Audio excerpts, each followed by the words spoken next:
virdes aquí, algúns non por primeira vez escoitarnos falar un pouco sobre o libro de Manuel e a presentar a Antítese Nativa, non? Todos moitísimas grazas por compartir esta tarde connosco, non?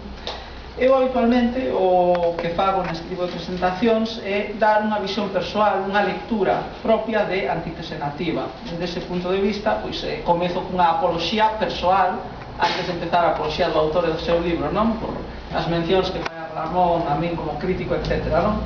Nunca me gustan este tipo de etiquetas rimbombantes, eu considero meramente un lector, como outros lectores, non? Intento, sobre todo nos libros que me gustan e que aprecio e que sei que hai traballo e meditación detrás deles, pois tamén lelos con coidado, con atención e con meditación, non? Pero bueno, tamén ás veces, nos casos que nos ocupan, sempre se mete un pouco de deformación persoal, tamén educativa, profesional, etc., non?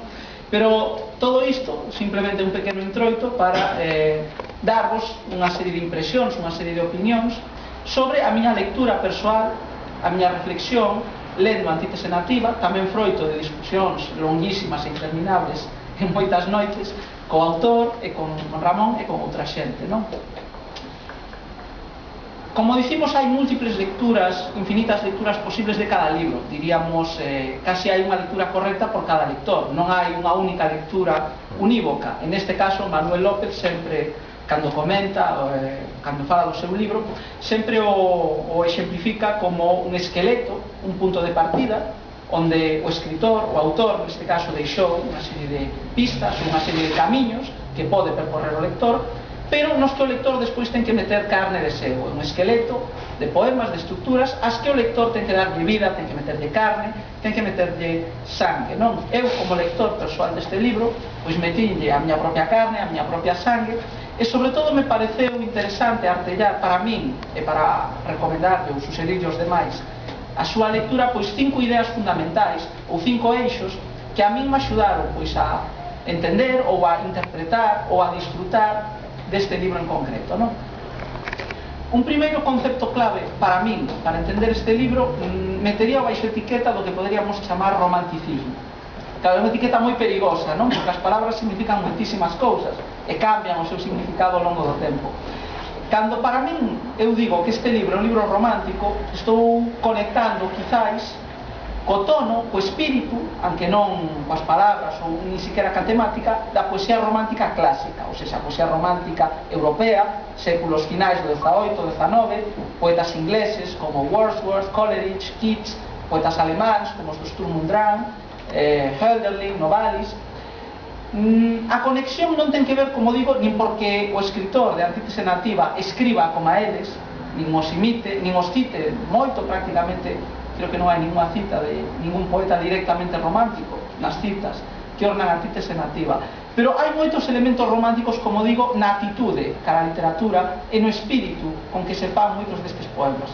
Por exemplo, hai unha actitude cara a natureza, cara ao mundo da natureza, por oposición ou en conflicto ou en contradicción ou en disonancia co mundo civilizado, co mundo racional.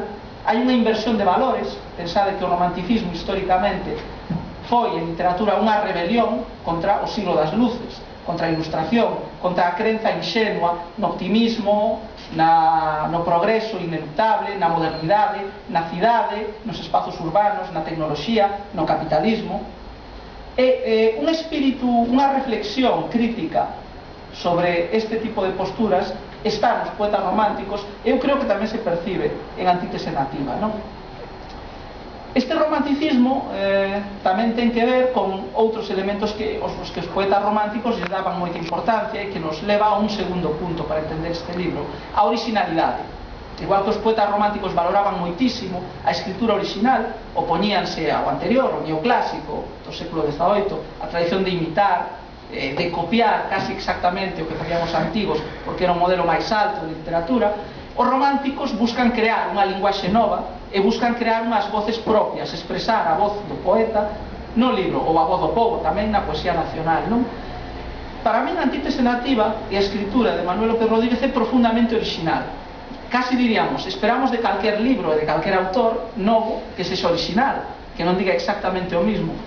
En embargantes, hoxe en día temos moitas tendencias culturais, intelectuais, que non defenden precisamente a originalidade literaria, non? Non vamos a dar un longo paseo por teorías ou por escolas, pero, por exemplo, entre moitos dos críticos dos anos 50, 60, Roland Barthes, toda esta escola postestructuralista de análisis literaria, céntranse en que non hai autores, en que hai a morte do autor, en que os textos son todos pastiches de outros textos, en que uns textos conectan con outros, todo é unha gran cadea intertextual.